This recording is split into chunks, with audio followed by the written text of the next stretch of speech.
Phone cut ചെയ്യ്. ശരി, ഞാൻ വന്നിട്ട് വിളിക്കാം.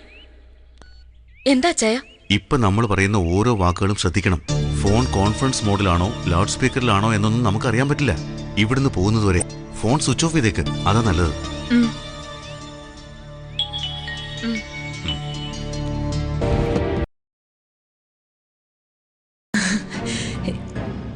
ഒന്നുമില്ല, ഒരു ബാഡ് ഡ്രീം. നന്നായി പ്രാർത്ഥിച്ചിട്ട് കിടക്ക്. ദേ, ഉറക്കത്തിൽ പോലീസിനും ഈശ്വരനെ ഉള്ളു കാവൽ.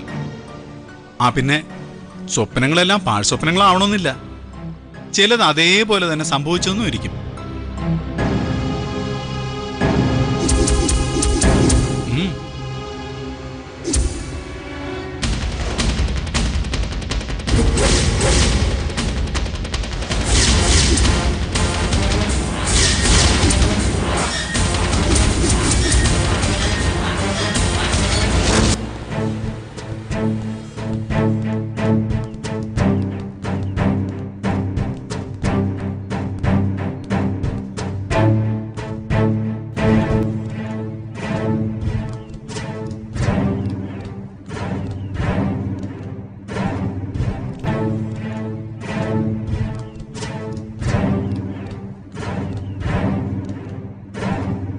ആ കാറ്റിന് വല്ലാത്തൊരു മണം.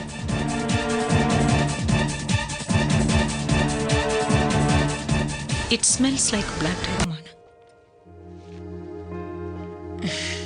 ഒരർത്ഥത്തിൽ ഞാനും ആ കൂട്ടത്തിൽ പെടും. ഒറ്റപ്പെട്ടു പോയാലുള്ള വേദന എനിക്കറിയാം.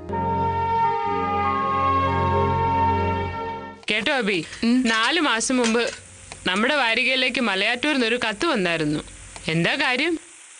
ഭാര്യയോടെല്ലാം തുറന്നു പറയുമെന്ന് നടിക്കുന്ന ഒരു ഭർത്താവ്. എന്നിട്ട് അവസാനം എന്താ സംഭവിച്ചതെന്നറിയോ? അയാൾക്ക് കാലിക്കറ്റിൽ വേറൊരു ഭാര്യയും കുട്ടി. കള്ളത്തരം കൈയോടെ പിടിച്ചതോടെ അവളെ ഉപേക്ഷിച്ച് അയാളങ്ങ് പോയി. തുറന്നു പറയുന്ന ആണെങ്കിലും പ്രശ്നക്കാരുണ്ട്. അങ്ങനെയൊക്കെ പറയണമെങ്കിൽ മനസ്സിന് നല്ല കട്ടി വേണം.